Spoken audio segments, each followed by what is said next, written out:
এই শীতে হাঁস ভুনা খাওয়া যেন একটা ট্রেডিশনাল ব্যাপার। আর যদি হয় দক্ষিণাঞ্চলের স্টাইলে নারকেলের দুধে হাঁস ভুনা, তাহলে তো কথাই নেই।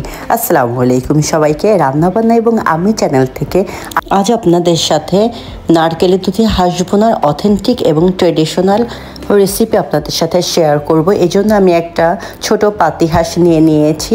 পাতি হাঁসটা বাজার থেকে পরিষ্কার করে এনেছি, আমি জাস্ট কেটে নিয়েছি। এরপর একটা বড় কড়াই নিয়ে নিয়েছি। কড়াই আমি গরম মশলা ফোড়ন দিয়ে নিয়েছি, তাহলে এটা টেস্টটা খুব বেশি ভালো আসে। এরপরে 1 কাপ পরিমাণে পেঁয়াজ কুচি দিয়ে দিয়েছি। পেঁয়াজটা ব্রাউন কালার পর্যন্ত আমরা ভেজে নিব। এরপর দিয়ে দিয়েছি 4 টেবিল চামচ আদা রসুনের বাটা।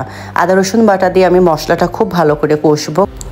কষানো হয়ে গেলে শুকনো মশলাগুলো অ্যাড করব। 3 টেবিল চামচ পরিমাণে হলুদের গুঁড়া, 3 টেবিল চামচ মরিচের গুঁড়া, 3 টেবিল চামচ লবণ এবং 2 টেবিল চামচ পরিমাণে জিরা ধনিয়ার গুঁড়া আমি দিয়ে মশলাটা খুব ভালো করে আরও কষিয়ে নিব। এখন যতটা ভালো করে মশলা কষাবেন ততটাই মাংসটা খেতে মজা লাগবে। যখন কষানো হয়ে যাবে এবং তেলটা উপরে উঠে আসবে, এই পর্যায়ে আমরা হাঁসগুলো দিয়ে দিব।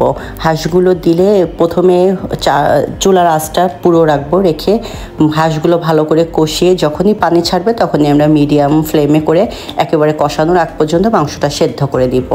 এবং যখন মাংসর পানিটা শুকিয়ে যাবে তখন 2 টেবিল চামচ পরিমাণে কাঁচা জিরা বাটা অ্যাড করে আরও ভালো করে কষিয়ে নিব। নেওয়ার পরে এবার আমি দিয়ে দিলাম নারকেলের দুধ।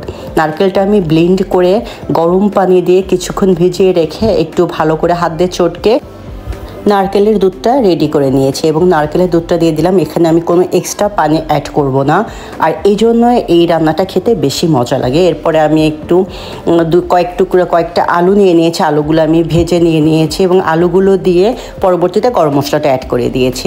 আমার চ্যানেলটি যদি আপনাদের ভালো লেগে থাকে অবশ্যই আমার চ্যানেলটি সাবস্ক্রাইব করে আমার চ্যানেলের পাশেই থাকবেন এবং শীতের স্পেশাল আইটেম পাওয়ার জন্য অবশ্যই কমেন্ট করবেন। এবং দেখেন অলমোস্ট আমার রান্নাটা প্রায় হয়ে গিয়েছে এবং একেবারে শেষে আমি গরম মশলা এবং জিরা টেলে রেখেছিলাম, এই টালা জিরার গুঁড়া এবং গরম মশলাটা অ্যাড করে দিব। এবং দেখেন আমি সার্ভ করে নিয়েছি আমার নারকেলের দুধে হাঁসের মাংস।